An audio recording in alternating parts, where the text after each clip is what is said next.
Some moments don't announce themselves. They don't come with warning. They don't ask permission.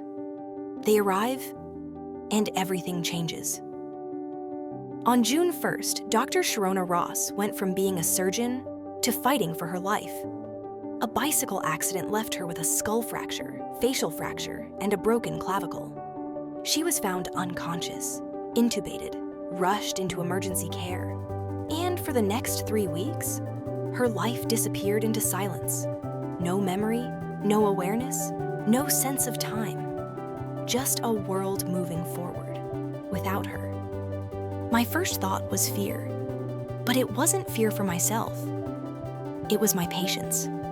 It was the weight of their trust.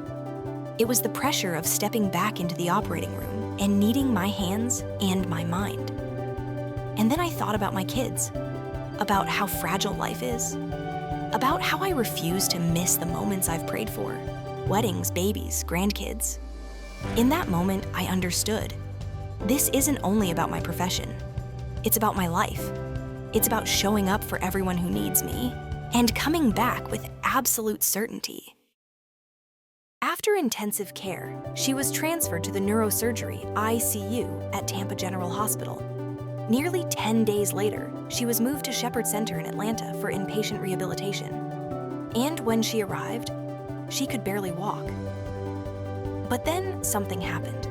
3 weeks after the accident, her memory began to return, but only reaching back to the day before it all happened. The morning of the crash, the hospitals, the helicopter and jet transport, all gone. A blank space. And yet, somehow, she came back stronger.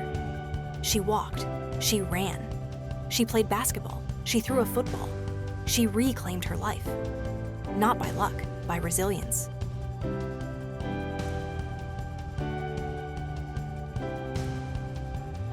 But the accident didn't just change her body, it changed her lens. Because like so many high-achieving women, Dr. Ross spent years reminding others to prioritize their health, while quietly putting her own last. And the truth is, women in medicine don't just carry their patients. They carry entire systems. They normalize exhaustion. They push through warning signs. They call self-neglect professionalism, until life interrupts. The accident didn't pull me off my path. It sharpened it. It reminded me that women don't need to survive alone at the top. Now, Dr. Ross is preparing to share everything she's learned. In an upcoming book, a message for career-driven women who want to succeed without sacrificing themselves in the process. Because survival is not success. And leadership isn't just what you do for others. It's what you model for yourself. 2 seconds changed everything. But what she built afterward is changing something bigger. This is not a story about an accident. This is a story about awakening, about recovery, about resilience, and about protecting the very life you work so hard to build. Because the world doesn't need more women burning out in silence. It needs women rising with clarity.